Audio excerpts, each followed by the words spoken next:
Hi everyone, welcome back to the channel. In today's video we're visiting the annual exhibition hosted by the East Bedfordshire Model Railway Club here in Biggleswade. A show I've always enjoyed coming back to and one I've been lucky enough to visit for a few times now. It's a really friendly exhibition with a great mix of layouts, traders and demonstrators, and it always feels like a proper community event. The club has been part of the local modelling scene for years, and their show is a chance to bring together modellers, visitors from all over the area to share ideas and inspiration. As always, I'll take you on a wander around the hall to show you some of the layouts and details that stood out to me on the day. There's plenty to see and lots of inspiration to take home. So grab a cuppa, settle in and let's have a look around the show.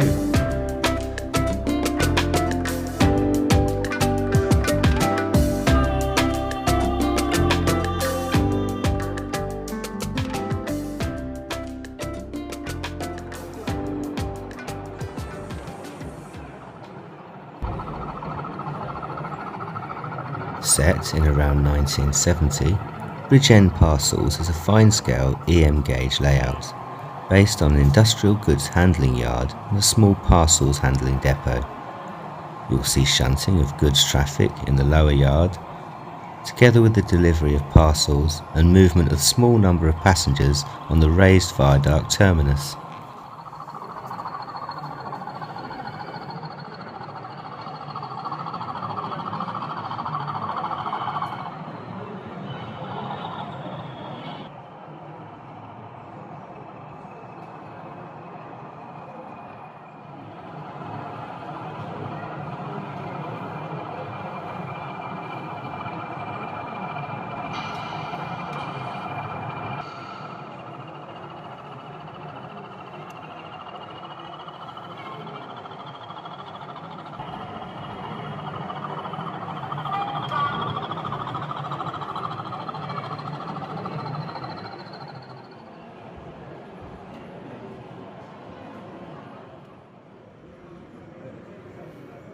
Central Works is based on a fictional car assembly plant, with some likenesses to the intense network of sidings that once existed around the complex at Longbridge in Birmingham. Although this was an Austin factory, it's been made deliberately regional neutral to allow the opportunity to feature different car makes and marks, plus the interesting rolling stock periodically. Although scenically complete, it is still a work in progress, being the latest project of the O-Gauge section of the Luton Model Railway Club.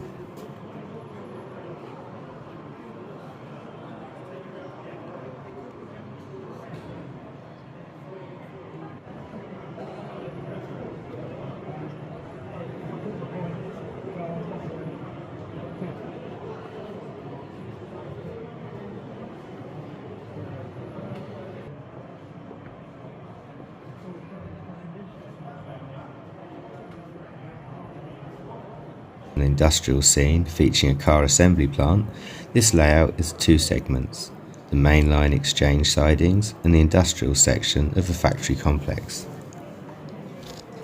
The stock is predominantly freight, but the occasional passenger operation may be seen arriving at the short platform. These are generally workmen's trains and do not appear in public timetables. Traffic for the factory arrives in the form of raw materials and is exchanged into the works via the industrial locomotives. Completed vehicles are then returned back to the main line for onward transport on car-flat vehicles. Ongoing development of the back scene with the lighting effects, steam and smoke emissions from the various factory processes and chimneys. Additionally, a working coal tipper is in use, which provides fuel from loaded wagons to the plant boiler house.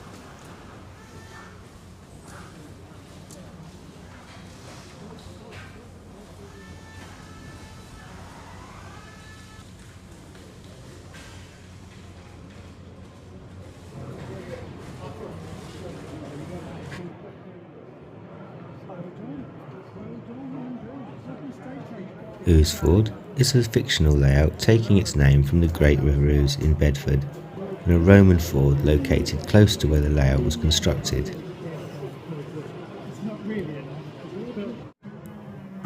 The end gauge layout has taken over 6 years to construct. The layout is based in the 1850s and 60s. Rolling stock features mainly steam traction, reflecting the LMS, with occasional excursions from further afield.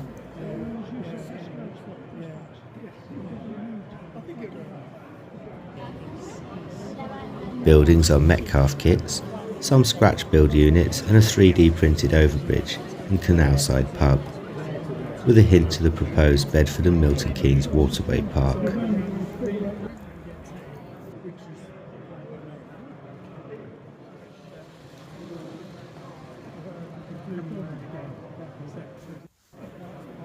The layout's builders, Ouseford Modelers, are a small group of modellers working together weekly in a garage to pursue their interests in modelling and railways.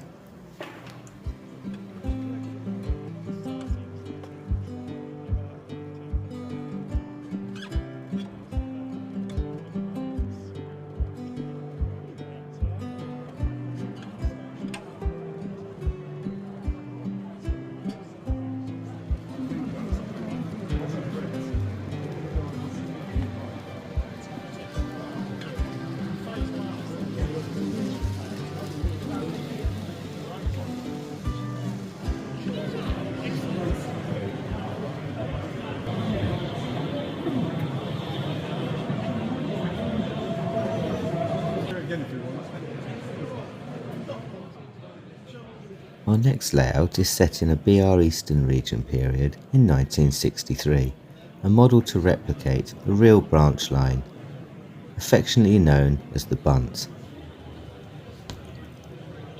Braffing and Standon are two actual stations that form part of the Buntingford branch line in East Hertfordshire. The line closed to passengers in November 1964 and goods trade later in September 1965. All a result of the beaching cuts. It was a small branch line, only 13.8 miles in length, which ran down from St Margaret's to Mardock and terminated at Buntingford.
Today, all the layouts are in the main hall, with the trade and society support stands in the reception and entrance foyer.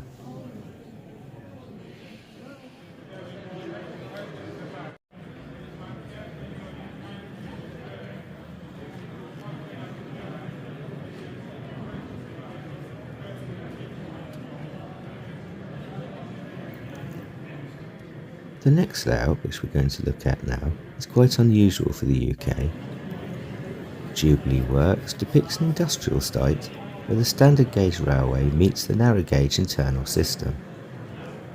Due to space constraints, the standard gauge feed shares dual track work with the internal narrow gauge system in the area modelled.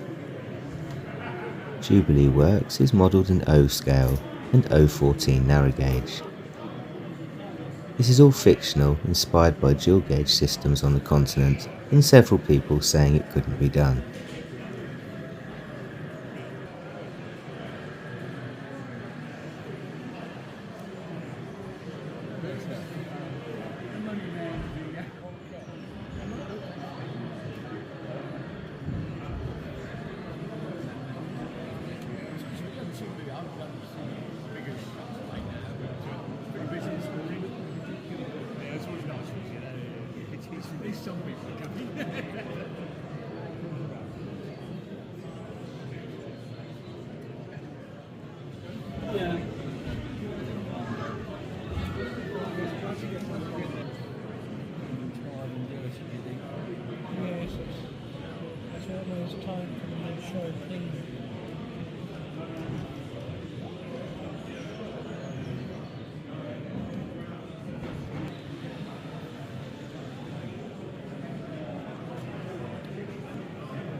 Wellum Hill is a fictitious double O gauge layout, built by Steve Dando and Andy Groom. Based somewhere in the south of England, it is set between 1960 and the end of Southern Steam. The station is at the end of the line, an island platform design with a small goods and coal yard. Both the platform tracks are electrified with third rail for EMUs to supplement the steam passenger services. The station, near the small town of Wellum Hill, is in close proximity to a large RAF base, which is about to receive a new Gate Guardian in the form of 92 Squadron Spitfire. The layout is named Wellum Hill to pay tribute to a very fine man and one of the best RAF bases of World War II.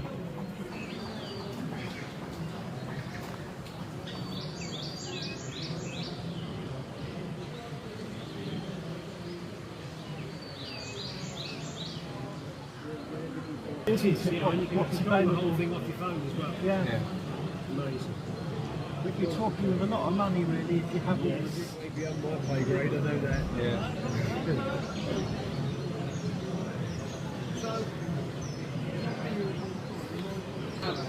Fair enough.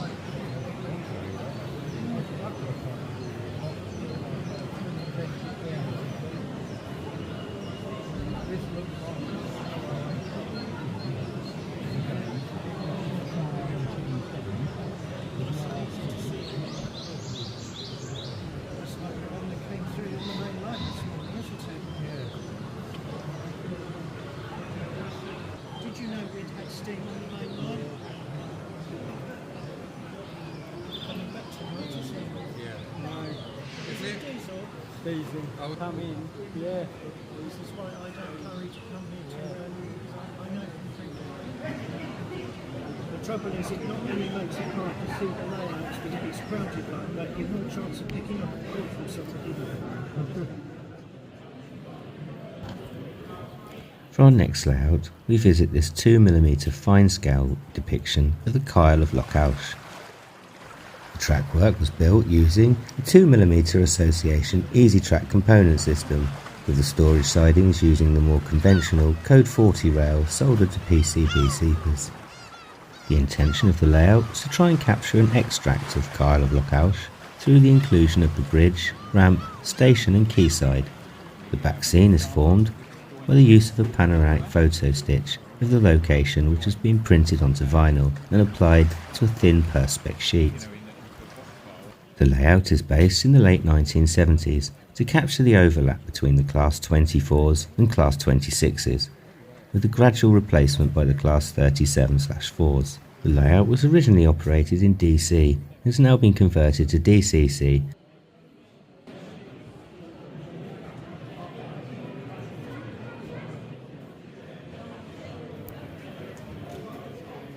Silverbury is a combination of Silverstone and Aylesbury. It's a what-if layout.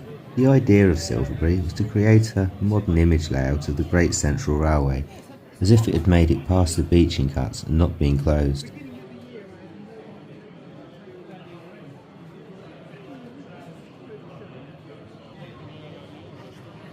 Silverbury is located at the edge of both Network South East, British Rail Blue, and Chiltern Railways, Network Rail, so a variety of services would terminate at this point. It also a main line for long distance and cross-country passenger and through freight train. This provides interest for both operators and the viewers.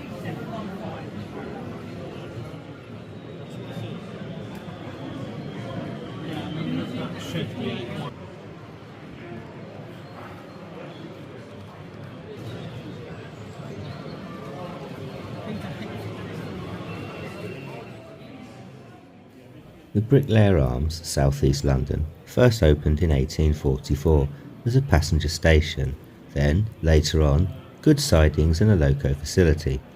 The station did not last long, but the goods shed increased, as did local sheds. At its peak there were 4 engine sheds, 2 turntables. In reality, it all closed in 1981 and the whole area is now an industrial and housing area.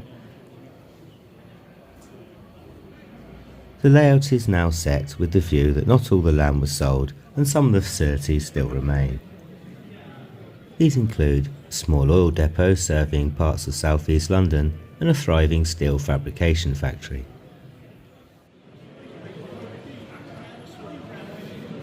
Botterill Street Yard depicts a small urban yard area which can be operated at either a wagon repair facility or a locomotive stabling point. The layout is normally operated with stock typical of the eastern region, circa 1958 to 1962. The layout was originally built by Nigel Adams, who has written several books on small layout design. Purchased in around 2010, it has been refurbished, including a fiddle yard, to replace the original loco lift. The layout has also been rewired for DCC operation, with some stock fitted with sound.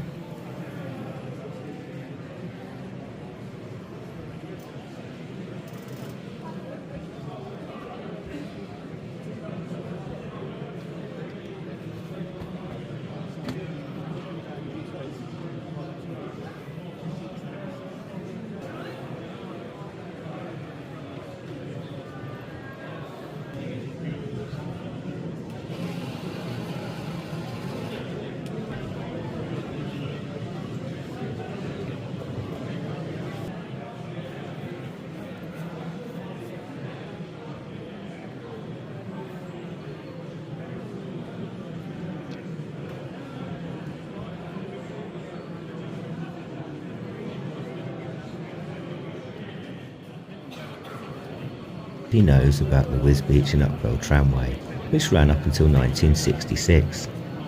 A line off to Elm and Friday Bridge was mooted over but never built, until now. The layout represents an Imagine line handling similar traffic to the main line, but also serving a grain store and dryer which kept the branch, off a branch, going.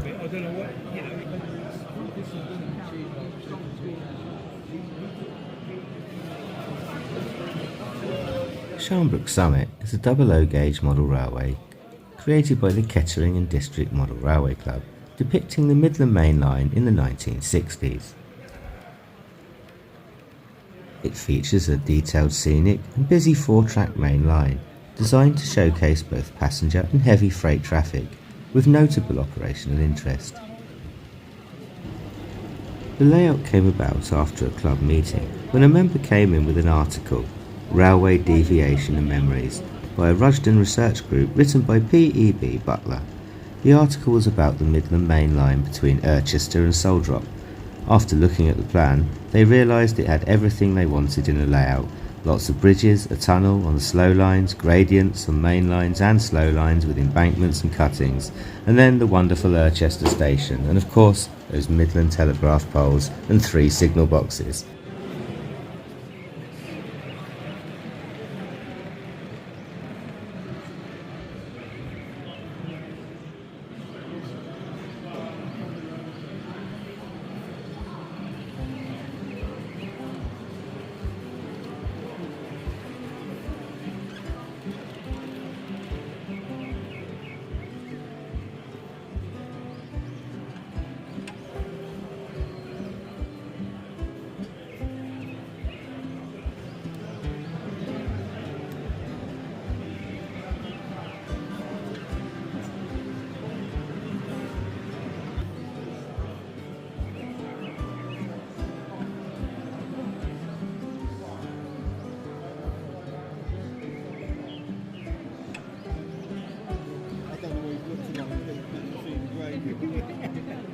about how important you thought it was when you get to Blue School.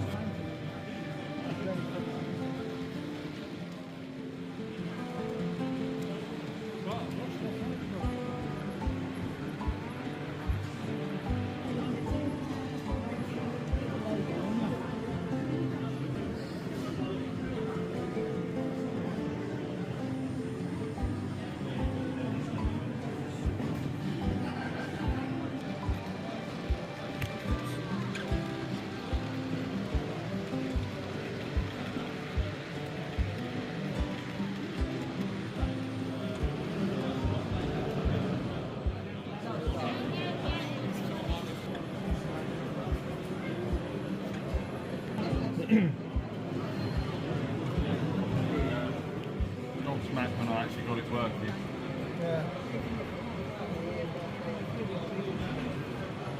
It's got two things on the front. SCB Long Road is a fictional layout located a few miles south of Cambridge on the old Bedford line. The TMD started to be built in the 1970s after the line was closed, as a site was needed for a maintenance depot south of Cambridge due to the increasing flow of passenger and freight stock in the East Anglia region, where there was a need for somewhere to main and store locomotives and rolling stock. The track is Pico Code 83 with DCC concepts points and point controls. Operation is with NCD DCC control system.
Okay, so it's all 3D printed.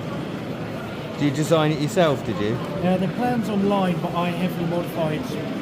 This is 2.5 times the original, so every single panel's been reworked since. Wow. That's awesome. Smoke generator and everything. All of it's like the whole front end I've custom designed.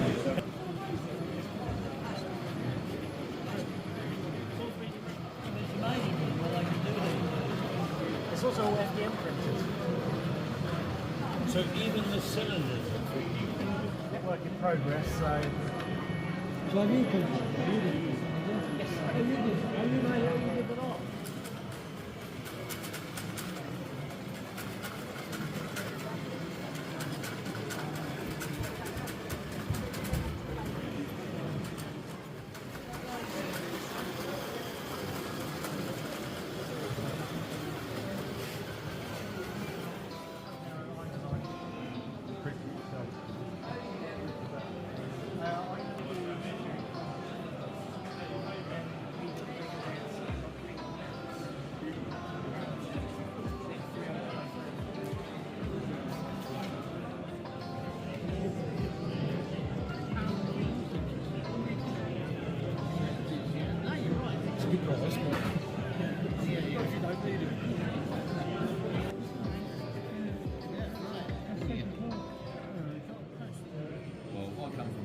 Smallbridge Junction is an imaginary small junction connecting a branch line to a wood warehouse. The station today is hosting a mini owners club meeting in the car park. All the track and points are Pico, and the locos are mainly kit built, mini trains and backmen. Obviously one word so far. So basically all the cars and figures and buildings was all double O. It's the 9mm Oh, because it's basically narrow gauge. why isn't it engaged?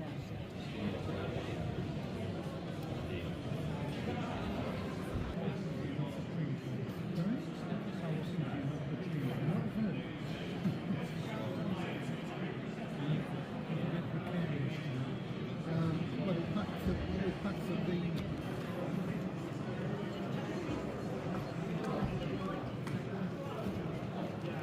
Just lift you up so you can see a bit better.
Fordon Hill is a double circuit with 5 sidings and 2 stations.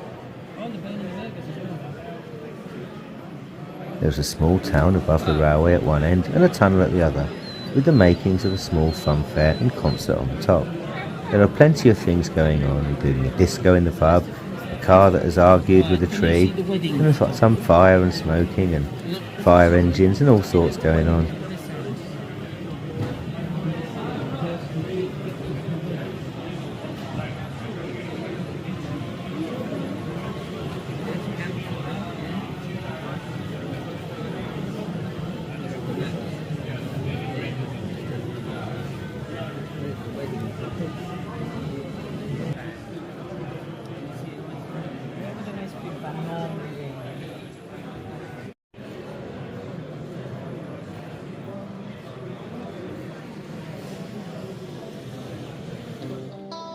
And that brings us to the end of our visit to the East Bedfordshire Model Railway Club exhibition here in Biggleswade.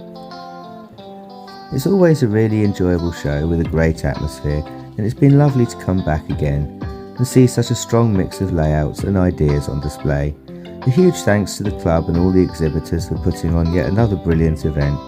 It shows that events like this really remind you of how friendly and inspiring the hobby can be. I hope you've enjoyed having a look around with me today and maybe picked up a little inspiration for your own projects too. Till next time, take care.